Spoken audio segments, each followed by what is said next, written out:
Hey everyone, this is Tim from YourSixStudios. Today in this video, I'm going to show you how to delete a user. So if you have too many of them on the top, maybe you accidentally created one, well, it's very easy to remove those. We just need to go to System Settings right here and scroll on down, and there should be a little page here for users. Just go over to it now, and it doesn't give you an option here on the bottom. What you have to do is select the user with A. Now if we go to Delete User right here, we can select it here.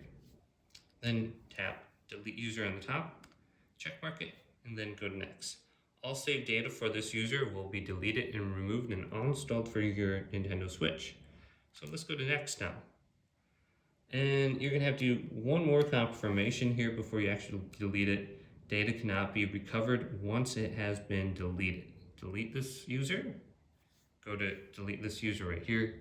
And now it will finally be removed completely from your Nintendo Switch.